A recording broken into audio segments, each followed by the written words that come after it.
Not prepared because I don't really know what kind of questions you're going to ask. So, Yeah, yeah. In some um, ways, I'm not prepared either. It's a little bit of the exploration we're trying to do. So yeah, it's early stages. I might just explain what we're trying to do, and then perhaps a few questions from there.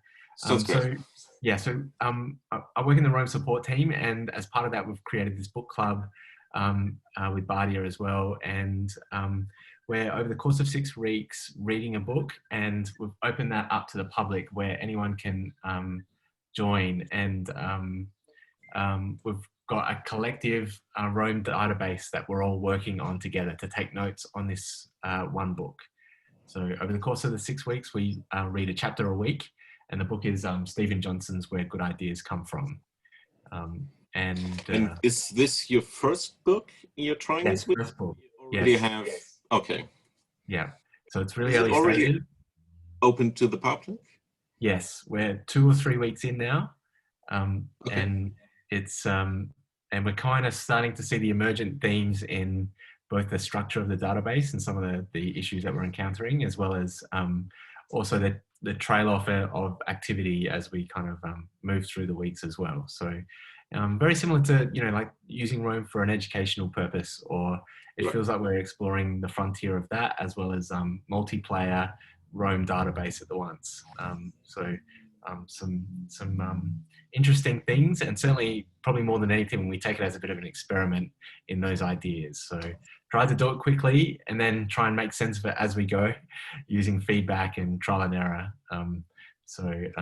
Yeah, so far so good. We've also been getting some guest speakers to come in and perhaps add some information to the chapters through the week or afterwards.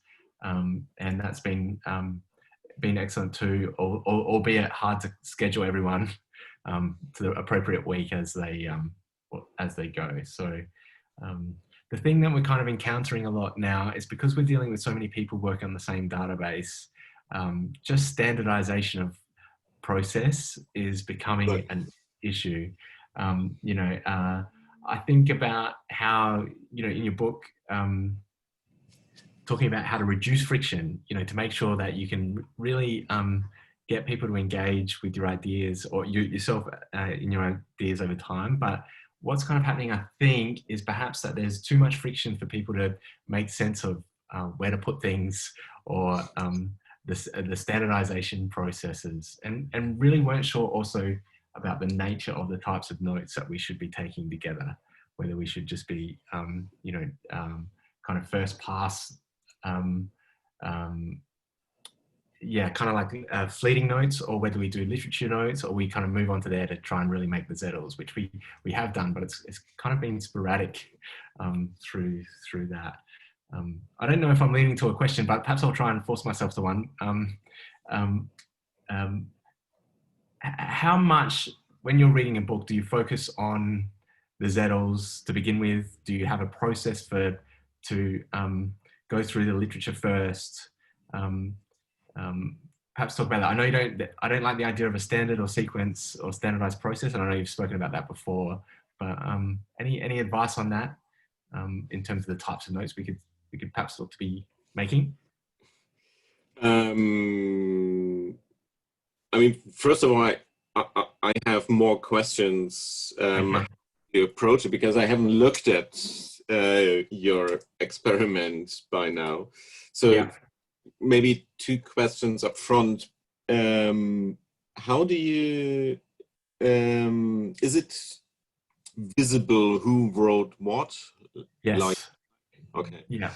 Um, And that's a standard feature whenever you collaborate on a database, or is it yeah. something I you can I have? can perhaps share my screen. It might be easier for me to show Yeah, so you. I have a Yeah. visual idea about it. Yeah. That would. Um, so I'll just talk you through it. Can you see it now? Yeah. Uh, um, so are you seeing August 26th, 2020? Yeah. Okay, so this is like the Rome Book Club database, and we can see we've got a lot of people in here at the moment. not at the moment, but over the weeks, where everyone's kind of just created their own page. And what the standard is that we ask people to write into their own pages. So for example, if I go to mine, or say Maggie's here, she's been good. We've got each chapter that we've been working on. So we're up to chapter 3 now. So we just finished Liquid Networks, and the next chapter is called The Slow Hunch, which we're about to read this week.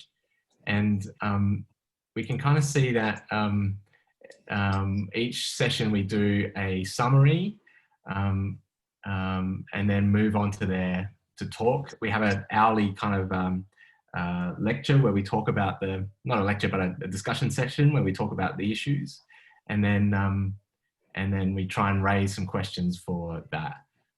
So we've got some Zettel convention, Zettel for book club, and then claim, and then the actual point there. And then we kind of do that for each chapter, so we can kind of see that. So if I go to, say, for example, chapter 2, and because we ask everyone to write into their own page, we can see what everyone's writing about that chapter. Sorry, it's a little bit slow because there's so many people in there.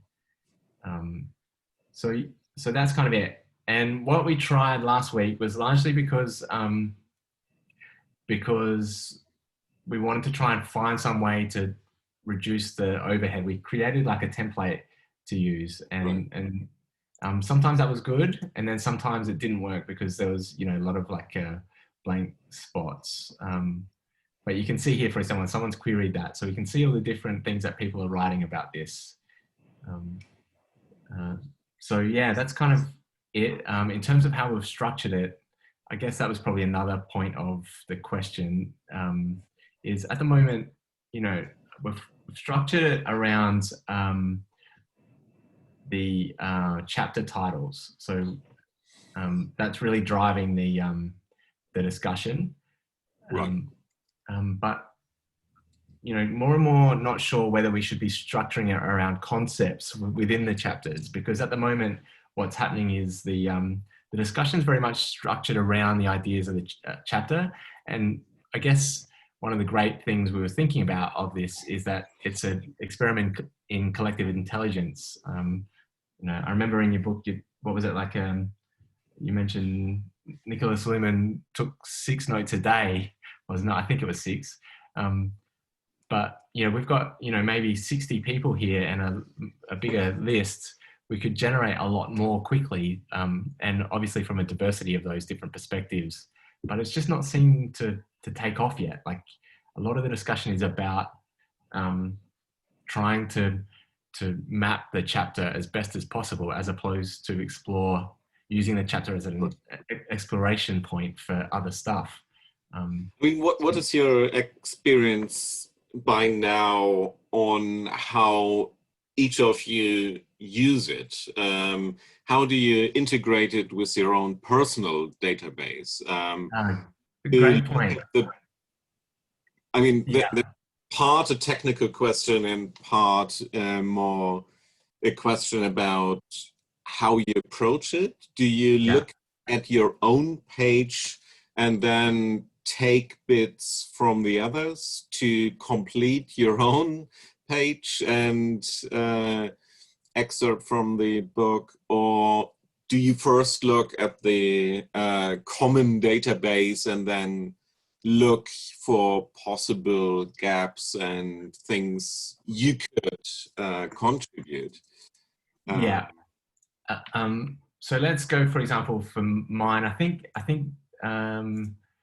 a little bit it is actually that point. A lot of it at the moment is firstly a trade-off between writing in the Rome Book Club database, this database, as well as, or compared to a personal database. So a lot of people are just coming into the database to write their summaries and give their notes for the chapter, and that's kind of it. So for example, I, here are my raw notes from the last chapter, but pretty much I didn't do much more than put in this. I'm not writing daily about these ideas. So it's kind of all kind of condensed into little boxes about the actual chapter and summaries of the chapter, as opposed to really being the generative force of new ideas. But we've started to see, even this week in the daily notes page, people are starting to, do that, cross-linking and recombination of ideas a little bit more. So we've got, like, for example, Matt Brockwell, Madeline here, as well as Mike Kramer and I are starting to have a conversation about different things related to the chapter and bringing up ideas from different parts. And Jason kind of adding here too.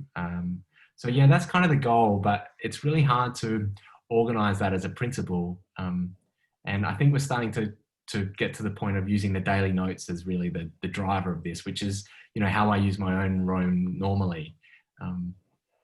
But yeah, there hasn't been much. It's kind of just starting to take off. If I kind of go through history here, we've only got some random references to the daily notes as opposed to, right. And it's, from what I see, it's mostly a form of discussion forming. Yes. Okay. Yeah. So someone starts off with a question and yeah, that's right. It's not really, I guess that's the other thing we're not sure of, is the goal of this. We're not moving towards writing a report at the end, or some kind of goal of a recombinatorial text. It's just really exploring the book in greater detail, and probably wanted to be to generate a new set of references and things to read about, using the each chapter as the catalyst for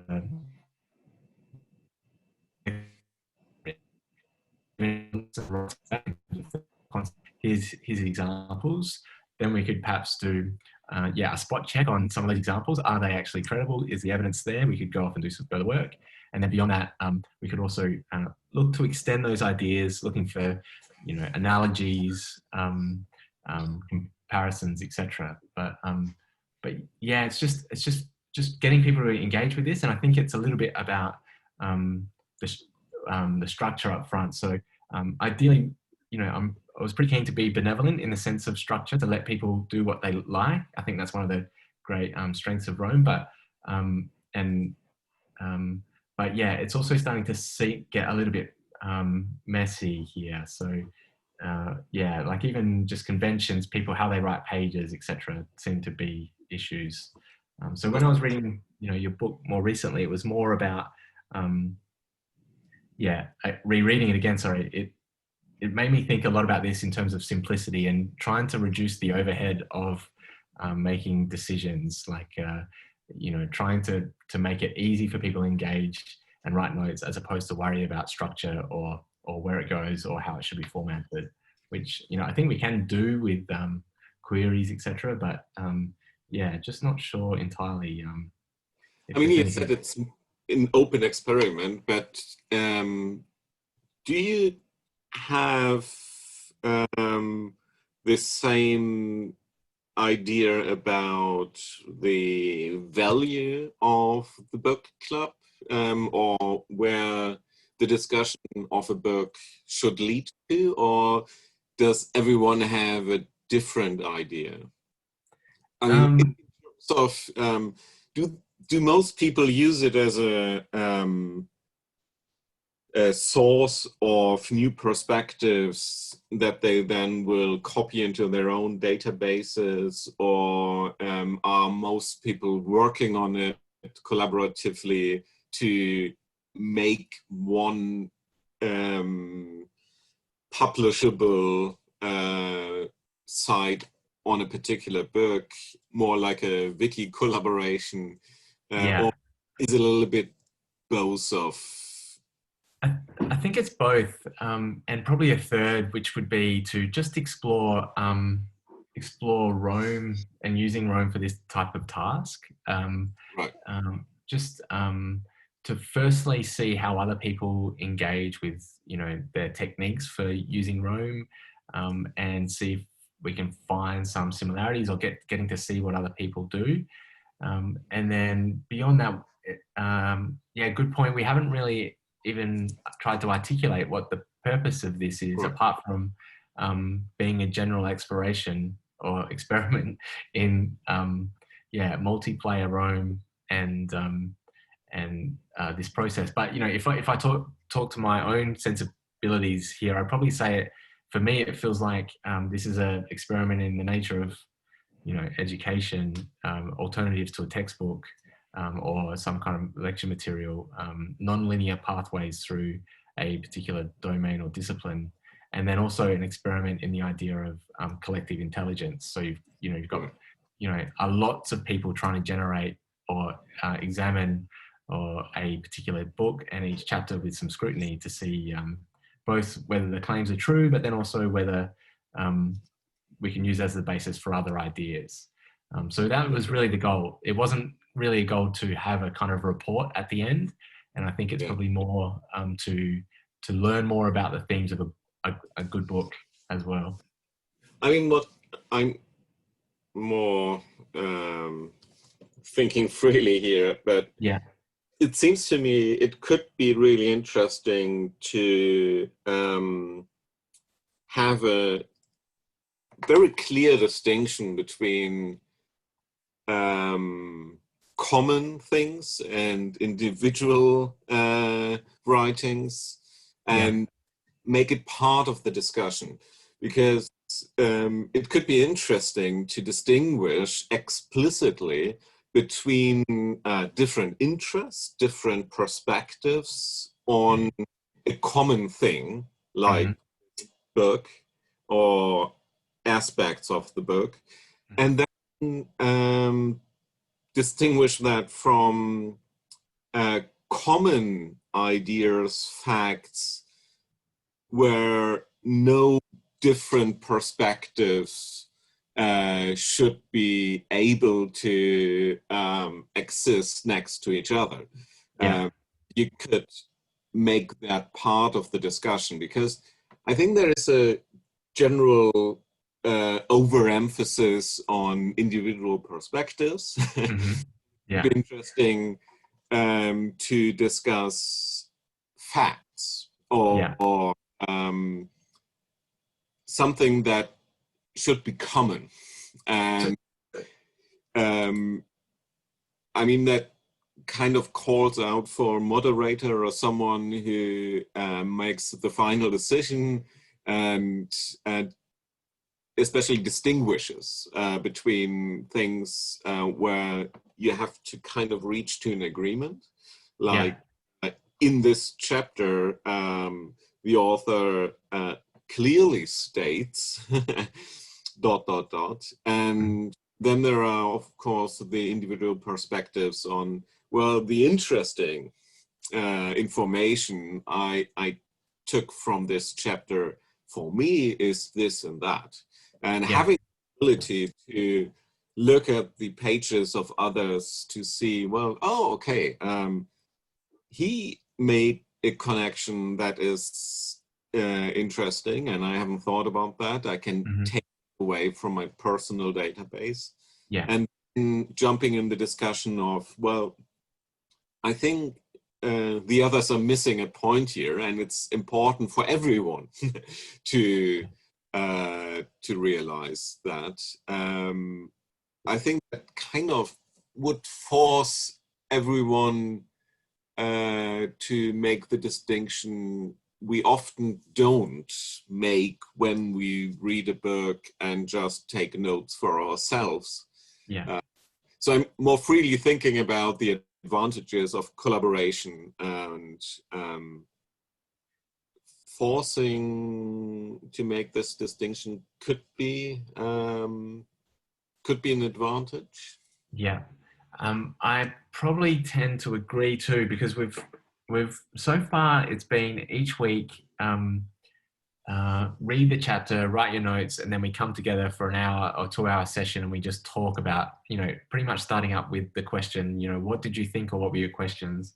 And that's a really interesting conversation, but often at the end of it, I think we still haven't really articulated what's specific about this chapter beyond, some of the, we surface some of the things, but perhaps even starting, with a clearer sense of these are the 4 concepts in this chapter. And do you agree with them? Do you disagree? So perhaps, moving it one step beyond reading, but more scrutiny to those ideas might be useful too. Yeah, and the other thing is on a more technical level. So from what you've discussed, there's an element of structure and there's an element of free roaming through the chapters. And usually the answer to, well, where do we go is, well, the best of two worlds, and trying to give the free roaming and the free discussions a space, but at the same time then make a clear distinction to what actually needs structure so it's quickly available as an information for everyone. And your solution at the moment seems to be the daily notes, the free discussions, and template works as a structure. So we have a template for the live session. I mean, all the work happens under an individual's page. So like, except in the daily notes. So for example, if I wanted to write to my page, like I would kind of just tag my page, go to it, and then I've got my notes. And then for the next chapter, I mean, I think I'm going to start, I've read this already, but it's long, slowly hunch, sorry. So chapter 3, we set it up. So, and then I would just write my notes here, and then we can filter by them, or there'll be, as unlinked references down the bottom. Oh, sorry, linked references, and then, so you can see Mike, for example, and Charlie have already put their notes in for this chapter, so you can kind of read what they've done and see. Right. So that's probably an easy way to navigate around to different things quickly.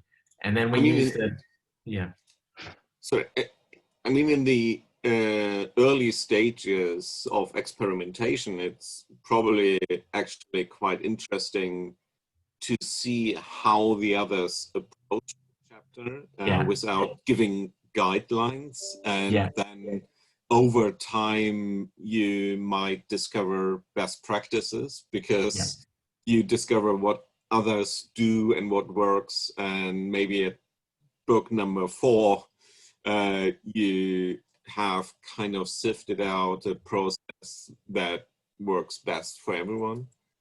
That's good advice. I think certainly that was our approach in the first few weeks, to really kind of be benevolent about giving too much advice about how to do things and just let people do what they like. And that was really great. You could see all the different things, but you also could see with so many people just the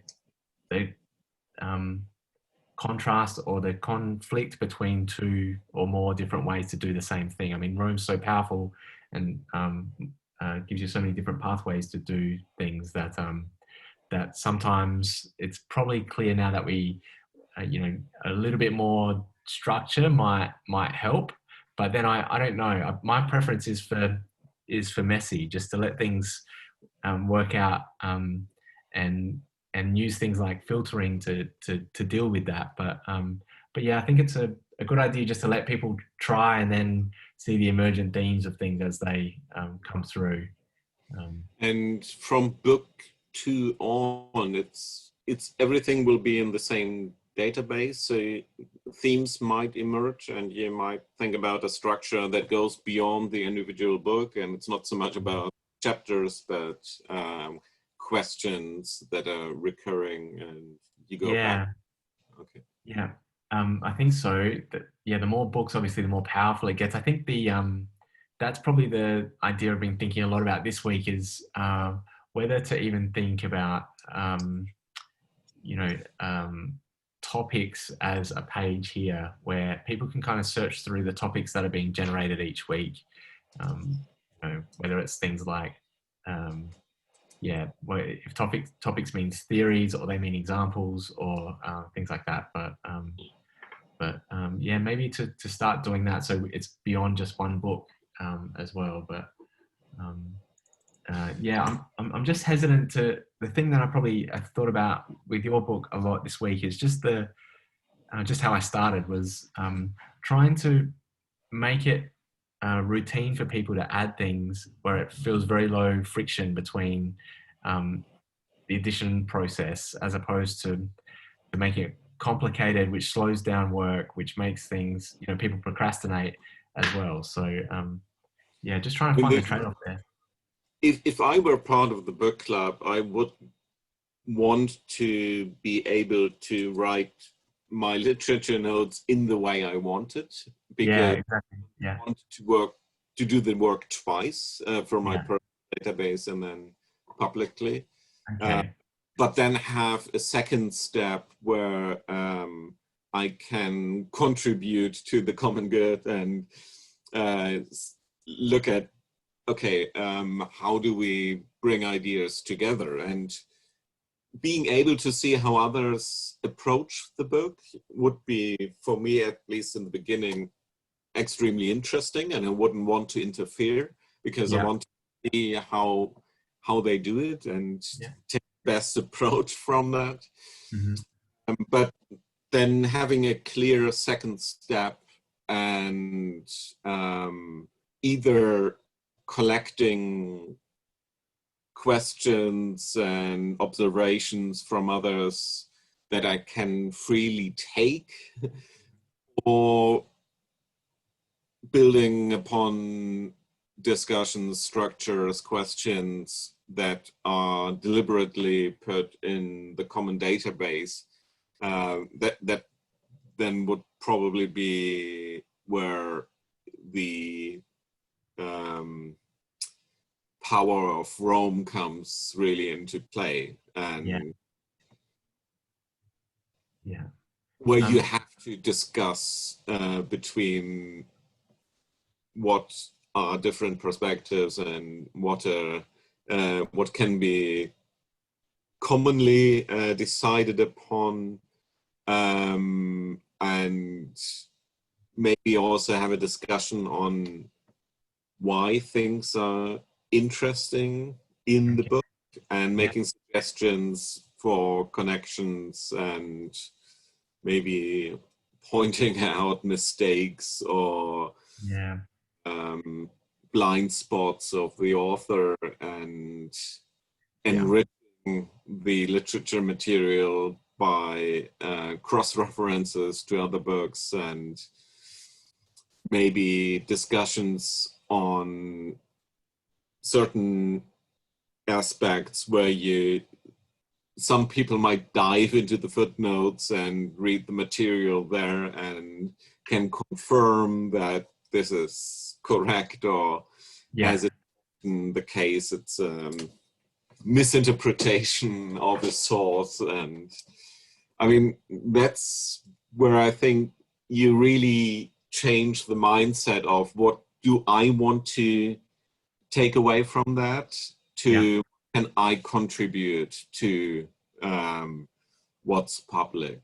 I think you need a technical distinction where you're now in a different mindset and have to get it with a different objective towards what's interesting for others. And that's excellent. How do you yourself take ideas from the book club into your own personal database, or do you use it as your own personal reading space?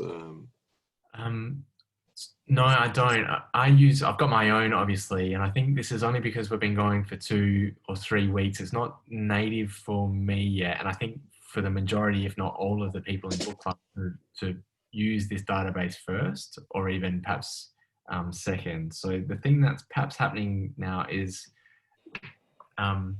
we're creating each week a high fidelity summary of the chapter as it's written, and we're not yet really generating the next step of exploration beyond the chapter. So kind of divergence from the chapter. We are a little, and it's starting to happen, but it's probably not happening to the extent that I anticipated that it would, including in my own thinking and writing.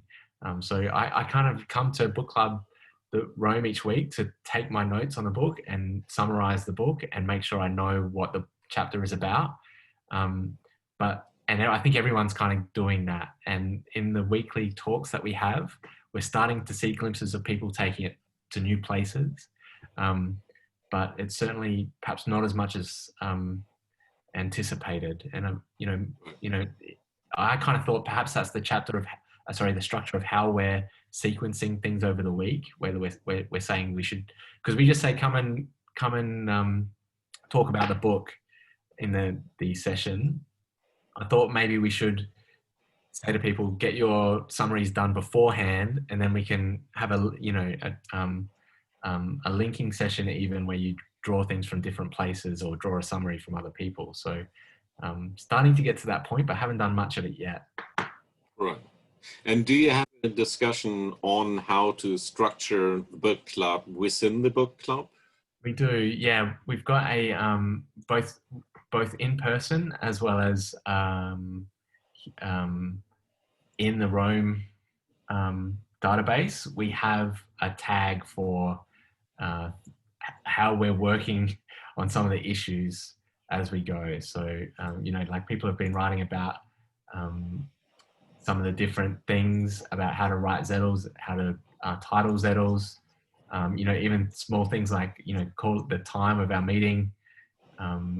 And then we've also got some issues with, different spelling and formatting issues, synonyms, etc. So yeah, this kind of tag is useful for me because I can, and Bardia as well, who also works at Rome's, we can review it and see how things are progressing and try and listen to what people are suggesting as opposed to just say, here's what we think. And yeah, I think you mentioned that, like talking or checking the authors. We had this epistemic spot checks, which is an idea from Lucas, or perhaps other people, talking about, testing the author's claims for particular evidence. So, with generating things, I guess the other thing is that we probably need to work on is, decay rate in terms of people's engagement in a book over 6 weeks. Like, I think perhaps some people are kind of got to a point where they've got the themes of the book or, get it. And then they're like, okay, I'm done. So perhaps like most online education, people's lives are busy. So finding space every week is maybe not hard, but yeah, trying to navigate that process too, so it doesn't decay so much or fade out. So yeah, we talk about that in the session as well. We have a bit of a discussion about different things. For example, last week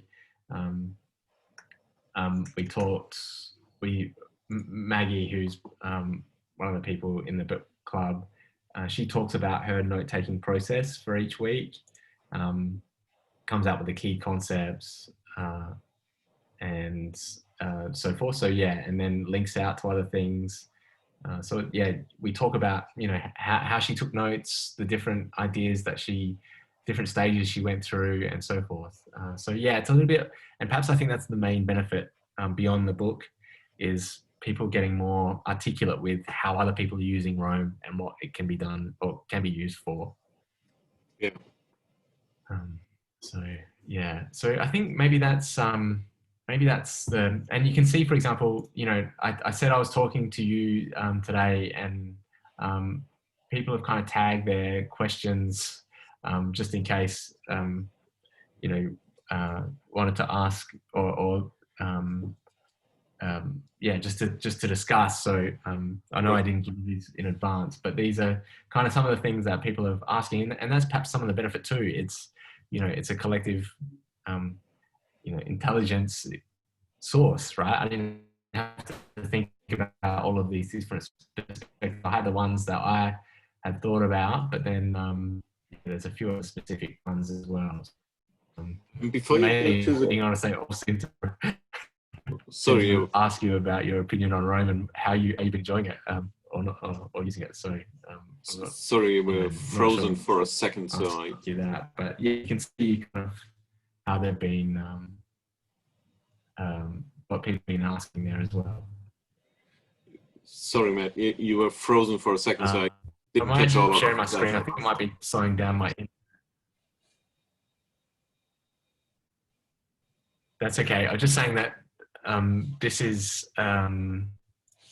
just going me through, questions too. So yeah, sorry, my internet might be a little bit slow now. So. Right.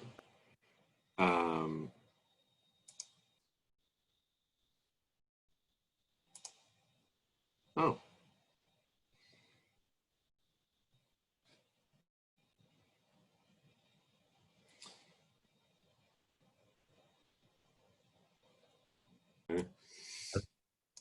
Sorry.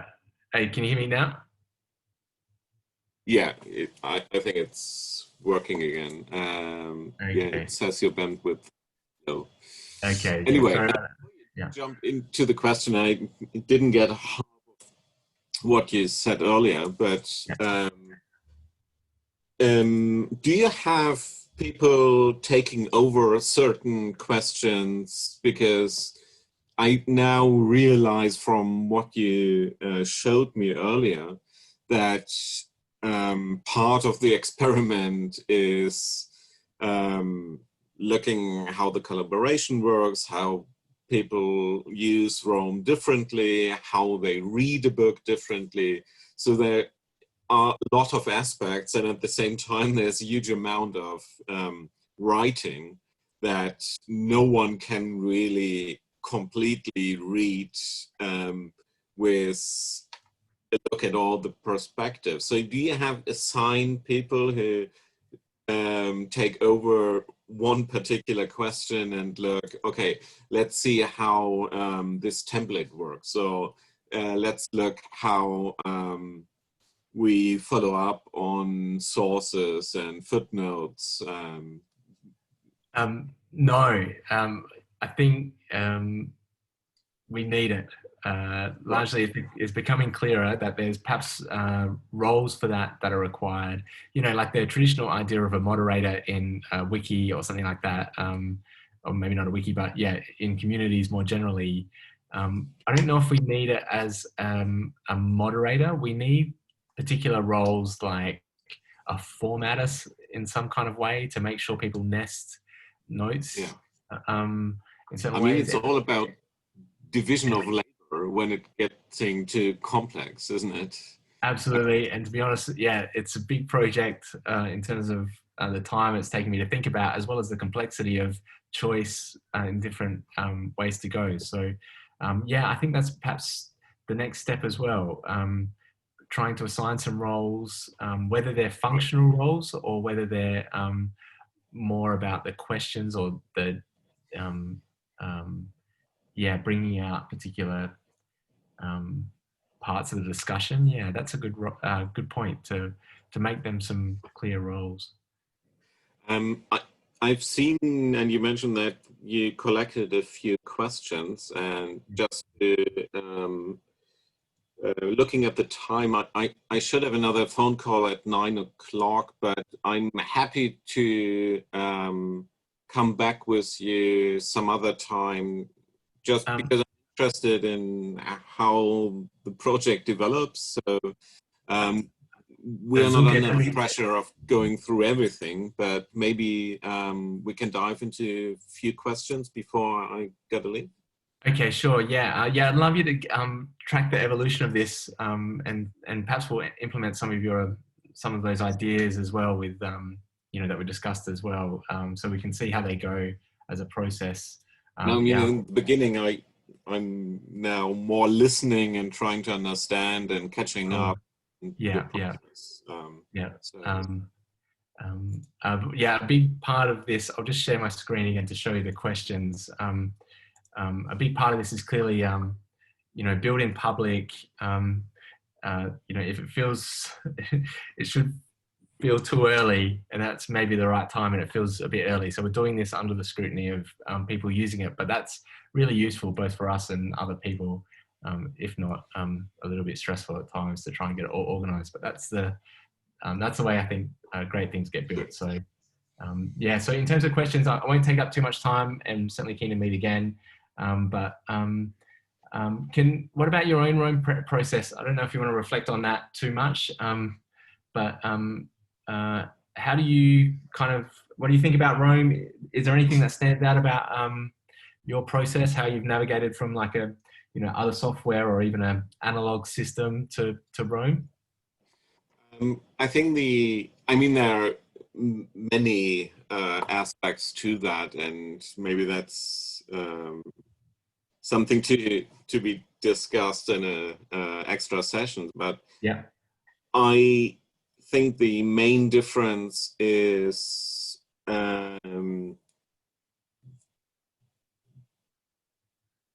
going from node sequencing and branching out to what I would describe more as a multi-step process. It's a little bit like the difference between analog and digital. So branching out and adding an idea to an idea and adding another idea to the idea has a kind of analog feeling. And in Rome, you have to implement that differently because you have to kind of reinvent it in a different way. And I'm a little bit torn between it actually pushes me more towards outcome because I need to think how a new idea contributes to something I'm working on, and not so much how much does it contribute to something I've written before, which is a difference. And in the beginning, there was too much of a gap between individual new ideas or permanent nodes and projects I'm working on. So what I started is whenever I feel I'm not able to directly contribute to something I'm writing, a working paper, how I would call it, it might contribute to an in-between step, what I would call building block. And this is the analog to clusters that build up before. So when I still used paper or Danielydicus, Zettelkasten, after a while, ideas kind of clustered around certain concepts or questions. And I would look at these clusters as the first option to expand on when I write a new idea, because I want to write new ideas with an eye towards what is written before, and ideally to the highest level of hierarchy in terms of output. So does it fit into a manuscript? Most often it doesn't. Does it fit into a project? Most often it doesn't, but it might fit to one of the building blocks. And what I'm still undecided is where the granularity lies in individual pages or individual blocks. And I think having pages for concepts, questions, etc., allows me to expand more with the help of block references and individual blocks, that pages become like branches. So where branches previously, now it's often combined with a decision that now a certain concept becomes a branch, and then I expand on the page itself, but with granularity of blocks.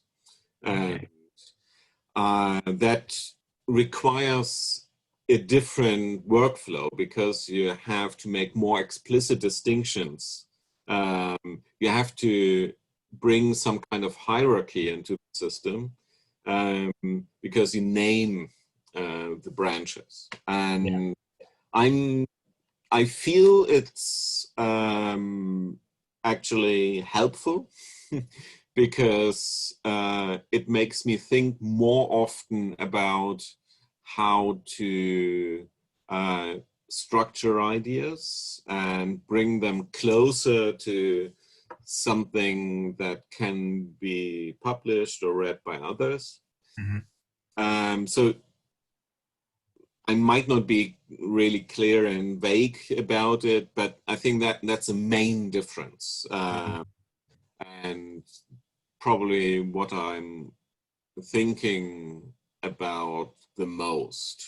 And I mean, I don't have to tell you about the power of it and the things that are really working well. And the most important bit there is, just to name one, is really the lack of friction when I look for connections and to stay in, or when I focus on the question I have in my mind and not thinking about the technology. It's easy enough to forget it and stay within the realm of words and not clicks and menus. So that's probably just to name one difference that still excites me. Okay, well, that's great. Yeah, and I think it reflects some of the questions we got. I think Maggie was asking about, even just the different space to accumulate backlinks, etc. I'm a bit conscious of your time, so what's the time? We got one more. Yeah, a couple of questions. Sure. Okay. Yeah. Let me just have a look here. Yeah, just more generally a question about what do you think the limitation of the human mind does the Zettelkasten overcome? What does thinking this way and writing this way allow us to do that otherwise we can't? I think it goes back to the question of division of labor, and I think you feel when, and that is similar with the pen and paper Zettelkasten or the Daniel Lüdecke program or Rome. There's really no difference, I think. It's you start building up complexity and you don't think about how to reduce the complexity until you feel you're reaching your limits. Because when I look for connections, I'm thinking of certain connections, and when I feel there is more to it, I use the technology to help me. And when I get too many hits on a certain question or the possibility for a connection, I start to implement a new structure that helps me to reduce the amount of possibilities. So it's a constant feedback loop between expanding the complexity until you need the help of an external skeleton or structure to reduce it, so you can start expanding complexity in different areas. And so I think over time the Zettelkasten becomes more and more complex in its structure and allows you to zoom in different areas of complexity. And I think when you think about it this way, there is not really a limit. It's more the limitation of imagination on how to invent new complexity reducing structures. And I like this back and forth. And that's probably something that people sometimes misunderstand, because they are using the Zettelkasten like a tool and looking if it works or doesn't.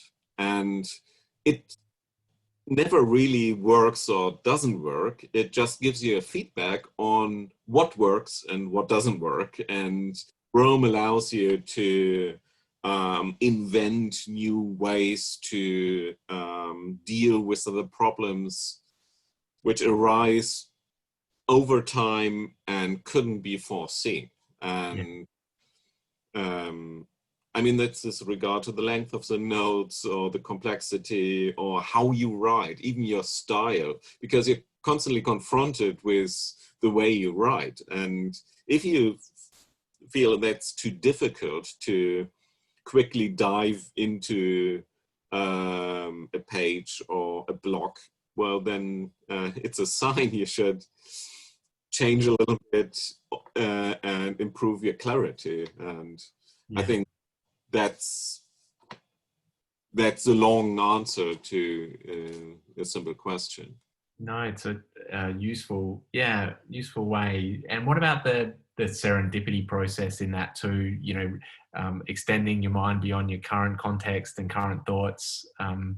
I guess that's possible too. You know, like often in Rome, for me, I'll be writing and I'll find something I guess you've covered this with the longitudinal thing, like you'll find some note I've read or written 2 years ago and just not, I mean, not 2 years ago, but just not in my mind presently. So perhaps just extending over time. Okay, I think all the other questions really are about your preferences in Rome, and largely whether you've got any tips for how you use Rome, particularly with numbered systems or transferring them over to unique number identifier from previous ways. But I think you feel like you've kind of covered that one already, but if there's anything else to add? I mean, I look for prefixes, but I don't have IDs on pages or blogs. But I think that's a work in progress, because after a while you feel you want to improve the search function, so you have some prefixes to reduce the number of possible pages, and but I don't think that hard IDs or an ID system is really helpful. At the moment for me, because I've imported a lot of notes from ZKN3 that come with numbers, I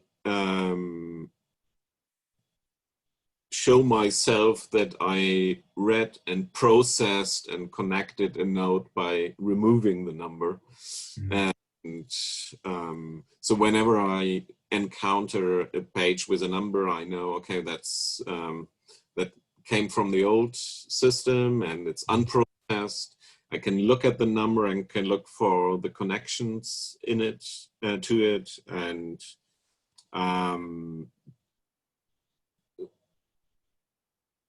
but more than an indication of where it came from is really not connected to the number. So I think the structure comes more from tagging. I don't have particular templates at the moment, but evolve over time. And I mean, not imposing too much structure in the beginning and letting things bubble up and see what works, I think is the secret to. Absolutely. That makes me hesitant to take over too many ideas from others who suggest certain templates or certain workflows, and I'm quite hesitant to do that. That's good advice. I think there's sometimes a rush to learn as much as possible and explore the frontier, but of what Rome can do. But I like the idea of doing that too. Just doing, not trying. Don't try. Just do what comes, naturally in some kind of way, or emergent from the process. I'm also not someone who is constantly looking for new features or features I haven't discovered yet, because I'm much more focused on the content and what I want to gain from a book, and how can I expand on a question. And if I feel there is something in the way of my thinking, then I look for possible solutions, and it's less the other way around, that I look at the possibilities of the software and then how I might use it. I mean, there might be times when you feel playful and not really up to thinking too hard about content, but usually it's that I'm using it in a very basic way, I think, and then expanding on it on the go. It's not a really interesting answer, but it's very interesting. It's very interesting. I think, it's refreshing too, largely that, use Rome as a tool for things. I guess, again, I think if your book, the only thing that matters is writing, which is essentially the outcome that I personally learned through my own research. Just get it on the page. Everything else is not a distraction, but ultimately, should be geared around that task. Yeah, it should serve that. Yeah. So, okay. I think I need to go. And that was excellent. Appreciate that, the feedback. And if you don't mind, I'd love to catch up again and see how this experiment develops, and get some more feedback as we go and try new things. And I'm actually interested in how it goes and how your experiences is and what you learned along the way. So I'm happy to be kept in the loop. Great. Okay. Well, thanks very much for your time, and enjoy the rest of. You enjoy your day. It's early morning, so I'll enjoy the night time here. There's a lot of the day left. Have a good afternoon, man. Okay. Thank you. Bye. Bye-bye.